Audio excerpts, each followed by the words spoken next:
Imagine not giving from an empty cup, but not even giving from a cup that's under 100%. Like your cup is overflowing. It's at 110%. It's overflowing all the time. And that's the only time you give to others. So that, because if your cup's not full, you're not doing your best. And that's doing a disservice to you and the people you want to impact and care and serve. So if your cup is full and overflowing, well, then you can give from that overflow. So knowing how to make sure your cup stays full and how to direct your energy to people, places, things that matter to you. So that's the four levels and the steps to really be the master of your energy sovereignty so you could be at your best. This episode is sponsored by Atopic AI for Opportunity. Atopic is an AI powered opportunity discovery platform, and the best word that I can describe it is ChatGPT. But instead of giving you information, it gives you real people you should be connecting with.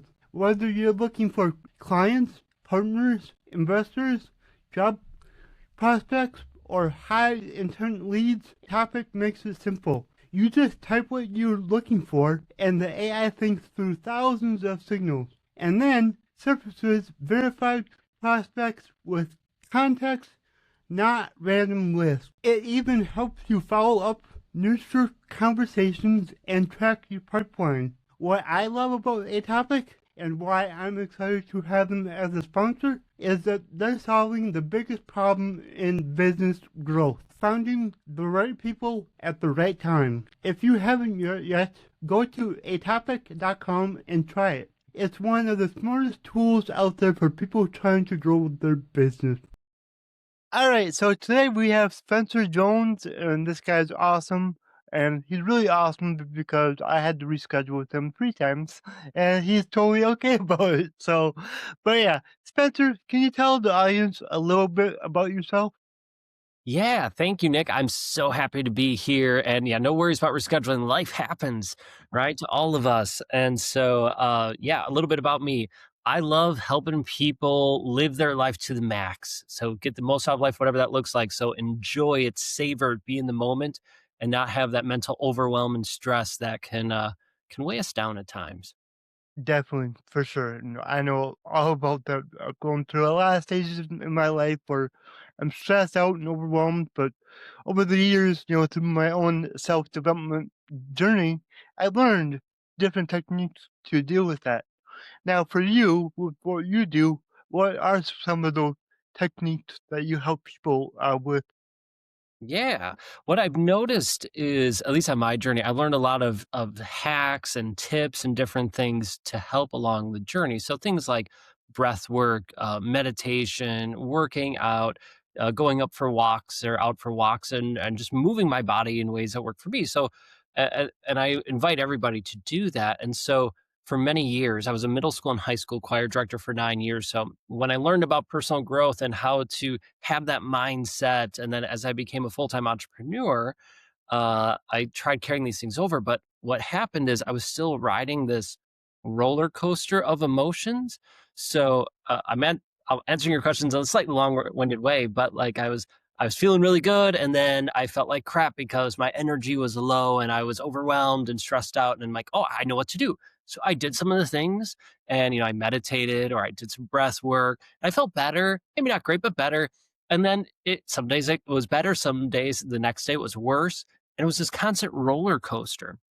And what I realized after I hit my rock bottom, which was me being suicidal, hating who I was, and all of that, I realized those hacks and tips are great, but they're band-aids. They're temporary fixes because we have to go over the root after that root system, the cause of it, which is your operating system. And so if your operating system isn't working at full capacity, and what I've realized is so many people work with that internal operating system. I think of it like a cup that's been poked full of holes, not to our own fault or anything, but just through life, the beliefs, the words, the leaks and drains and energy vampires we have. They poked holes in our cup. So as I do the meditation, the breath work, those tips, tricks, hacks, whatever, they help. It's like pouring stuff into that cup that's full of holes. I feels good for a moment. Yeah, I feel great. But then I feel drained again. And it wasn't until I really recognized okay, let's look at the central operating system. What are the holes? Where are they coming from? And learn how to patch that my life truly changed. And then all those things that I learned, breathwork, meditation, moving my body, etc., paid dividends because now it was going into a cup that was whole and was not full of holes. I absolutely love that, and I agree 100% with everything that you said. It can be like your cup has holes in it at times, and you found a way to kind of make that cup whole, which is really awesome. So I would love to know, what is it that we can do to make a cup whole? Yeah, beautiful question. Because I think we all have cups with holes in it. Even me, I've been working on this on years. I've Mhm. healed a lot of those holes. I recognize them, but every now and then I notice little things that are still draining and not serving me. And so that's the first step. There's 4 steps to healing your cup, and we call it energy sovereignty. So being the king, the queen of your energy kingdom, as it were. So, okay, let's go with this cup analogy. So the first level is awareness of the energy leaks and vampires. And I say energy because everything's a vibration. I'm not talking necessarily all woo woo, although we can have fun with that. But just if everything's a vibration, what serves you? So, what energizes you, pumps you up, gets you excited, makes you feel loved and complete, or what drains you? What makes you feel exhausted, tired mentally, emotionally, spiritually? What exhausts you? What are some of those people when you're around them? You're just like, this sucks. I don't want to be around them. I feel like crap when I'm around them. Well, start to identify and differentiate what are those people, places, and things in your life that do not serve you, and then start to get rid of them, separate yourself, set boundaries, do what you need. So that helps you identify where those leaks are coming from, and then removing yourself from those situations, people, thoughts, places, etc., helps heal that cup. So that's level one, is that awareness, that energy leaks and vampires. The second level is your mindset. So if your mindset is one, hey, I'm weak, I'm worthless, I'm stupid, I'm dumb, well, then those energy leaks and vampires will come back again, right? And it'll just keep poking holes in. So if you build a positive, abundant mindset using the hacks that and strategies that we know about how to rewire your brain, neuroplasticity is an amazing thing. So you rewire your brain so that now you're on that positive, abundant mindset. Those leaks and vampires, those drains, have less of a grasp on you. And basically, it's like taking your cup, as it were, that's been poked full of holes, it's healed. Well, now it's reinforced so that those holes can't get in nearly as much. And then the third level is alignment. So what's pouring into your cup? Is it things that align with you and serve you, support you on your journey? Do they align with who you want to be and what you're building, etc.? Or are they toxic? Do they not serve you? So we help give people tools and strategies to do that and identify quickly. But even without us, what are those things that are aligned with you and where you want to become? Along with nervous system regulation so that your body can actually hold on to all these things that you're trying to do.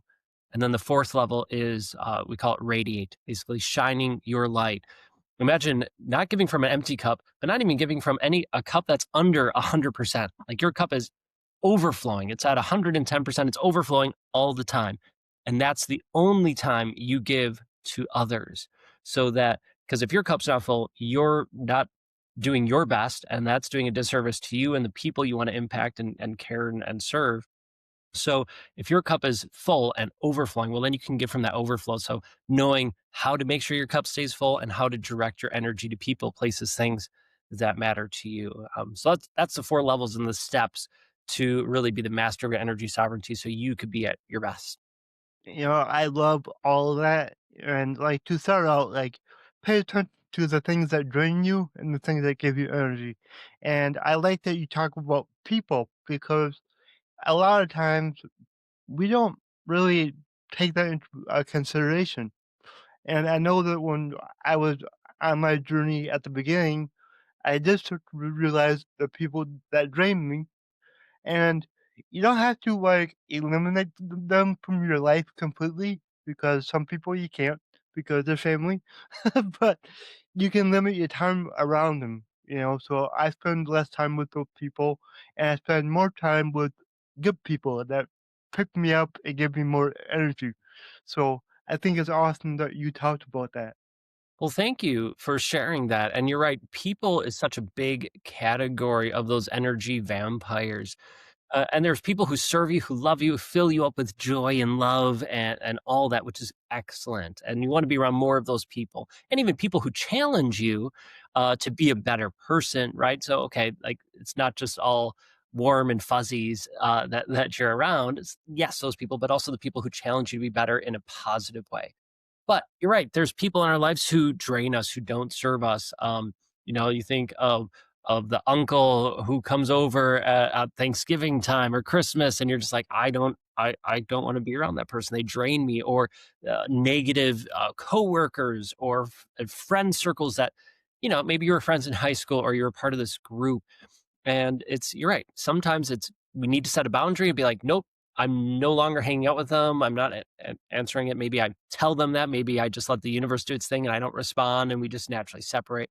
But other times, like family, you can't get out of it, right? Like you can't just not see them. I get that. I have a family member like that in my life, and so what do we do, or what do I do in that case? Well, I set up boundaries for myself, like little just containers that say, okay, I'm going to go hang out at this person's house because I know, but I have this time limit. I'm here for this time to this time, so I can mentally prepare myself for that. And during that time, if I'm having a conversation with them, and it's good, it's generally pretty good, but it's just starting to tank, right? Like they're being extremely negative and it's frustrating. I feel myself going down and being like, this is not healthy. I'm not feeling good with this.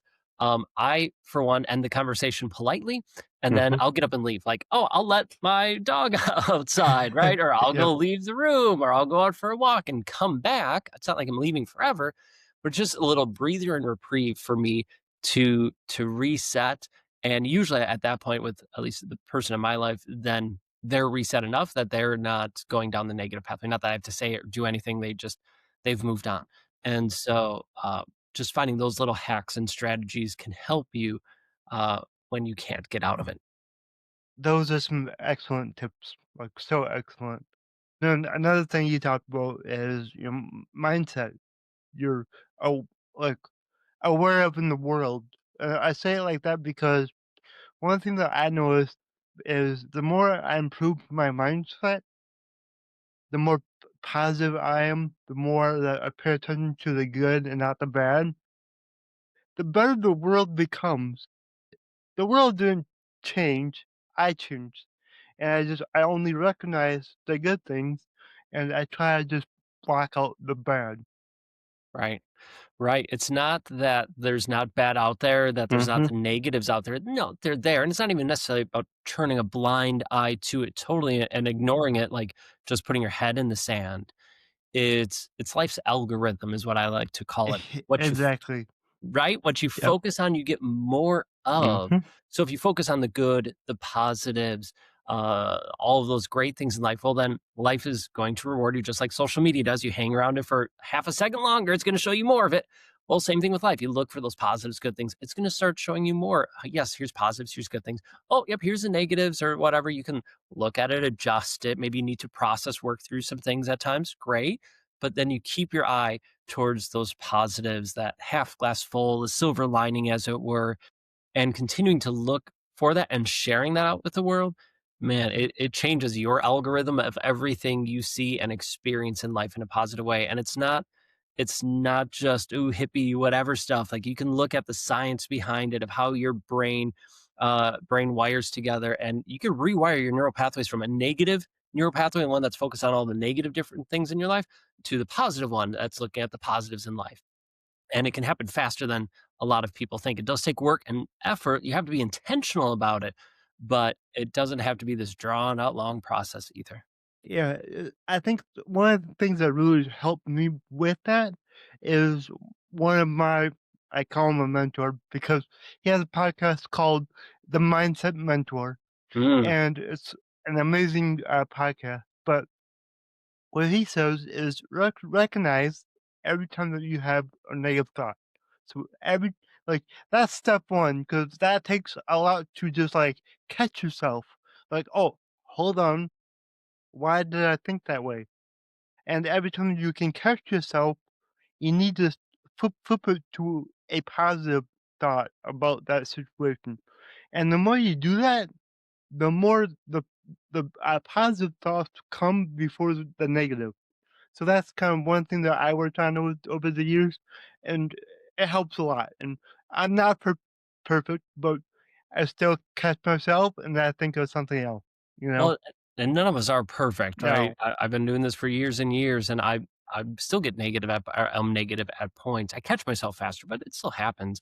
Did you notice a change in your life after practicing this for some time? Oh, for sure. Like, I was happier. You just feel better. And then my family, like, pointed it out. They're like, "Why are you, like, always happy now?" Like, That's awesome. I It's like, kinda "Why are am. you enjoying life? How dare you? You're Exactly. great as a negative You person." know, I know. Some people are like that. They don't like happy people, You and those you're are not the wrong. people you should stay away from. Right? Stay away from the people who like negative people. But Yeah. you're right, there's sometimes, especially when we learn and grow ourselves, right? We want to improve ourselves, our mindset, and we start to shift for this example of negative mindset or seeing the bad in the world. Maybe we gossip a lot or we talk about bad things and we're just negative generally. That's maybe the way we grew up and that's normal, but we intentionally choose to change that. Well, you're going to notice there's people in your life who don't like that because a couple of reasons. One, they know you and they have the mental picture of you as that old version of you.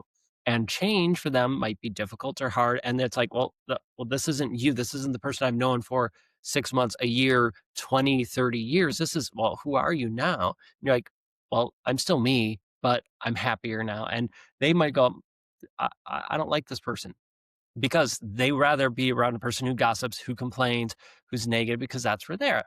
And no judgment against them. This is one of the hardest things that was hardest things for me to do was to not judge them or myself and go, okay, cool. Like I still love you, I appreciate you, but I'm going my own way. So then we had to separate ways. Now, if they still want to connect or chat, okay, cool. But I'm protecting my peace so much more carefully. But I want to call up one of the things that you mentioned earlier from that podcast, and that's awareness. Awareness is the first step towards everything and anything, in my opinion. So, because if you're not aware of it, you can't do anything about it. So, first, you have to be aware. Oh, yep, I'm having a negative thought. Oh, I'm looking at this. The cup is half empty, or whatever it is. You recognize you are aware of that thing, the thought, the feeling, the emotion, whatever. And then before you take action on it, you have to accept that that's that's the reality you're seeing, feeling, experiencing at that moment. And then you could decide what action you want to take that most aligns with who and where you're going to go. And then obviously you take the action after that. I say obviously, a lot of people don't take the action. So then you take the action of whatever best aligns. Yep. Yeah, I like that a lot. And one thing that I kinda learned the hard way with the people that don't like you changing, you can't change them, so don't really try. Just be the person that you wanna be, and hopefully it rubs off on them, and they will want to learn more. That's because I did that at the beginning. I tried to teach my family everything that I'm learning. They don't wanna hear it. They just get more irritated with you, and it's just let it go, just be yourself, and hopefully they'll wanna change themselves. Right. We could certainly hope. We can't change people. We never could, never can, unless some crazy thing happens scientifically. But most likely, we can't change anybody. At least as of right now, they have to be willing to do the work. Now we can help them, we can support them, we can encourage them, we can invite them, Mhm. but that's it, right? Yeah. And that's all. And you mean guiding, supporting them is only when they choose to do that. I remember this is this happened. This is a real life example. It was me being a total jerk. When I first started working out, I was overweight, unhappy with the way I looked and felt. So I started working out and getting fit and healthy. I'm like, this is amazing. I want to help everyone. I'm going to shout out Yep. from the rooftops and help everyone. Well, the people close to me, I care about. I want to support them. So I was telling my wife about working out and trying to push her, convince her to change and work out. Well, w- did that work? No, because she wasn't making that choice. I was trying to push it on her. I was trying to force her to do things, and that just drives a wedge in our relationship. Now, thankfully, we've worked through that, and I realized those things and learned a lot from that experience. I think she's forgiven me for it, but it definitely caused some struggle and issues and trauma for her of me trying to say, well, here, change when I'm trying to do it for her betterment. But even if I said it in the best of ways, I was trying to force it on her as opposed to inviting her to do it in a way that worked in line with her. Fast forward a couple years, I've learned my lesson, not going to force it. And I just started the whole personal growth journey. I started reading personal growth. Like, I'm like, this is amazing, right? This is changing my life. I want to shout it from the rooftops. I want to help people with it, right? Let me go share it with people I love and care about. I share it with my wife, but I learned my lesson, right? I was like, hey, I just read this great book. It's about this. Maybe and she listens as I share things about it. She's like, "Oh, very cool." I'm like, "Well, here it is for you if you choose to read it, right?" Or here's a podcast I would suggest or invite you to. I wouldn't even suggest. I invite you to listen to. And I've really learned. I use the word invite a lot because it's more open, more caring, more soft than saying I suggest or I recommend this, unless they want a recommendation, of course. But like, "Oh, I invite you to check this out because it's an invite." And so, did she take it up right away? No. No, she did not. She was not interested in personal growth whatsoever. It probably wasn't until 3 I could do math here, like, actually more like 5 or so years later of me just and she's supporting me and helping, and she's loves that I'm doing it, loves seeing the difference, and very supportive, just not interested in doing it herself, okay? Hmm. And I love her dearly. It's like she's amazing, but she wasn't interested. Okay, cool. I wasn't going to force it on her, but oh, here's a cool book about this. Here's whatever. Well, 5 years later, she finally some life stuff was changing in her life, and she's like, saw this book or I heard about this. It wasn't a book I recommended or anything. It was something else that she heard. Oh, it was one I recommended. I lied. It was one I recommended from a friend that related to the thing she was going through. Mm. And I suggested it like months ago. And then she got that book and then she got another one. She started with the other one that she found, not the one I recommended, but it started her on this journey. Now, is she into it as much as I am? No, but she's getting into it more and more and more and more now over the last 5 years, 3 years from that. Math is hard apparently today. So 3 years from that point, she's been getting deeper and deeper into it and seeing some amazing impact. But probably because I didn't force her to do it, right? She came to it on her own terms. I just shared and invited her to hop in and join us and join me whenever she was ready. I think that's awesome, and that's the way to do it. Um, one thing that I did is I bought my family, 21 people, I think it was, the book, the the Miracle Morning, Mm, and I love that book. Like it changed my life, and I wanted to share it with everyone. And thankfully, I know two of my family members that actually read the book and they really enjoyed it. So I was like, hey, that's a win for me. exactly. That was Katie's first book as well. Yeah. She went second, but she heard about the Miracle Morning book and she's like, "All right, I'm reading it," and it was so impactful for her. Yeah, and it's amazing just by inviting people, providing the resources, but never forcing them or making them feel guilty for it. Uh, uh, Depending how you grew up, for me, that was very hard to do and let go and just be like, I'm just inviting. But it was so freeing, not only for me, but for everyone else around me as well. Yeah, exactly. That's so awesome. Well, Spencer, before we wrap this up, how can people work with you and tell us everything that they need to know? I appreciate that. Thank you so much. Well, if you, well, first and foremost, before we even go to how to work with me, I want you to know that you are amazing, worthy, and enough just the way you are. That goes to Nick, but that goes to everybody here listening. You are amazing, worthy, and enough just the way you are. But life has a way of weighing us down at points, of having those energy leaks and vampires and hurdles along the way. And most likely you've tried different things in your life, like those hacks, those tips, those strategies, and they work to a degree.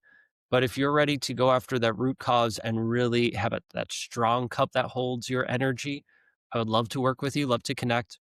You could check out our website. We are Jonesin for, like you're Jonesin for chocolate, positivity, good things. Or you can find me I'm on all social media platforms at Jones and Four, or find me on Facebook or something in my personal profile. Send me a message. I love chatting and connecting, whether you work with us or not. I just love to chat. And I would actually, if Nick is cool with it, I would love it if you reached out to both of us in whatever way works for you. And let us know your biggest takeaway from this podcast. Let us know you listened to this on the Infinite Abilities podcast and share your biggest takeaway. I would love to hear it. I would love that too. That would be awesome. So thank you. And speaking of that, my slogan is "Your abilities are infinite."